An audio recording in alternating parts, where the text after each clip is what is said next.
रामू एक छोटे से गांव में रहता था। उसका जीवन गरीबी और संघर्ष से भरा हुआ था। बचपन से ही उसने कठिनाइयों का सामना किया था, क्योंकि उनके माता पिता एक किसान थे, जिनकी फसलें अक्सर सूखा या फिर बाढ़ की भेंट चढ़ जाया करती थीं। रामू का सपना था कि वह अपने माँ बाप के लिए एक अच्छा जीवन प्रदान कर सके, लेकिन संसाधनों की कमी ने उसे हमेशा पीछे खींचे रखा। एक दिन रामू के गांव में एक बड़ा समारोह आयोजित हुआ। गांव के प्रधान ने घोषणा की कि एक बड़े व्यापारी ने गांव में एक नई फैक्ट्री खोलने का निर्णय लिया है और उसे कर्मचारियों की आवश्यकता है। यह सुनकर रामू के मन में उम्मीद की किरण जगी। उसने सोचा कि यह अवसर उसकी और उसके परिवार की किस्मत बदल सकता है। रामू ने तुरंत आवेदन किया और उसे फैक्ट्री में काम मिल गया। शुरुआत में काम कठिन था, लेकिन रामू ने अपने परिश्रम और मेहनत से सबका दिल जीत लिया। धीरे धीरे उसे फैक्ट्री में तरक्की मिलने लगी और उसकी आमदनी भी बढ़ने लगी। उसने अपने परिवार के लिए एक छोटा घर बनवाया और अपने माँ बाप के लिए दवाइयाँ भी खरीद कर लाने लगा। लेकिन रामू की किस्मत ने एक बार फिर उसे कठिनाइयों में डाल दिया।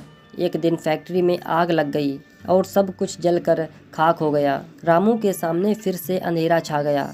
उसने सोचा कि उसकी मेहनत और परिश्रम सब बेकार हो गया, लेकिन उसके अंदर का जज्बा और हिम्मत अब भी नहीं खत्म हुआ था। रामू ने हार नहीं मानी। उसने गांव के अन्य युवाओं के साथ मिलकर एक नई शुरुआत करने का निर्णय लिया। वे सब मिलकर एक छोटा व्यापार शुरू करने की योजना बनाने लगे। रामू ने अपने बचत के पैसों से एक छोटी सी दुकान खोली और उसमें गांव के लोगों के लिए आवश्यक वस्त्र और सामग्री बेचने लगा। धीरे धीरे रामू का व्यापार बढ़ने लगा। उसकी ईमानदारी और मेहनत ने गांव वालों का दिल जीत लिया और लोग उसकी दुकान से ही खरीदारी करने लगे। रामू ने अपने व्यापार को और बढ़ाया और अन्य गांवों में भी अपनी शाखाएं खोलीं।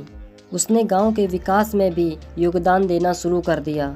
रामू ने अपने गांव में एक स्कूल और एक अस्पताल बनवाया, ताकि गांव के बच्चों को शिक्षा मिल सके और लोगों को इलाज के लिए दूर न जाना पड़े। उसकी मेहनत और लगन ने उसकी किस्मत को बदल दिया और वह अपने सपनों को साकार करने में सफल रहा। रामू की कहानी ये